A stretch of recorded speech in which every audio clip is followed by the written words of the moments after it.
Zionism, Imperialist Tyranny or Reasonable Settlement, by Jonathan Harris.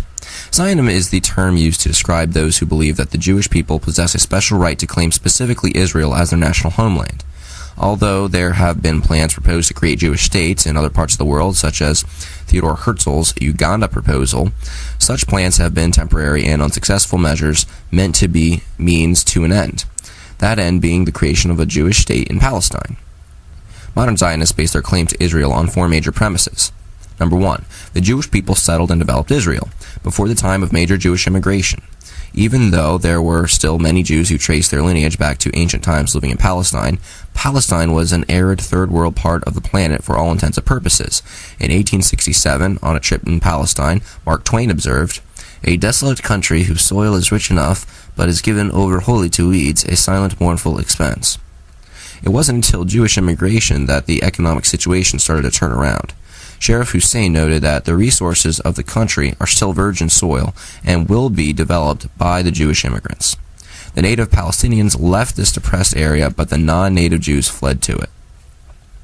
Number two, the international community recognized the Jewish claim to Israel. The United Nations is responsible for partitioning of Palestine as a Jewish state. The originator of international support was Great Britain, which in 1917 released the Balfour Declaration recognizing the historical connections of the Jewish people with Palestine. Number three, Jewish land gains resulted from defensive wars, whether it's the War of 1948, the Six-Day War, or War of Attrition, etc. Israel has always been provoked into a defensive position, which simultaneously resulted in expanded borders, even though the international community has convinced Israel to give up much of its holding for peace.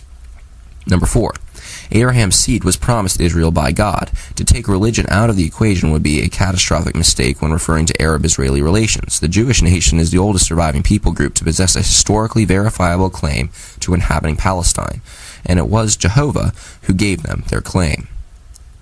Zionism's roots date back to mid-late 1800s. A German sociologist Moses Hess wrote Rome and Jerusalem in 1862, advocating Jewish socialism in the land of Israel. Leon Pinksker authored Auto-Emancipation in 1882 as a statement regarding the persecution of Jews in Russia.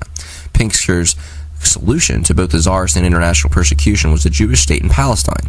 His book prompted an activist movement that started in Russia and spread. Zionist groups started forming, and the first Aliyah took place. The first International Zionist Congress, prompted by Theodor Herzl's book, Der Judenstaat, 1896, took place in 1897. During the conference, the goals of Zionism were established throughout the rest of history, up to official formation of Israel. Persecutions in mainly European nations sent Jewish settlers to Palestine, joining their kindred natives and reestablishing themselves.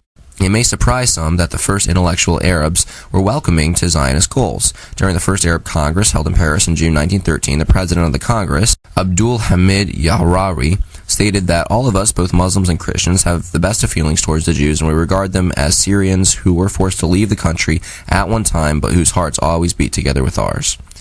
Yahrawi went on to highlight the benefits of Jewish immigration to Palestine.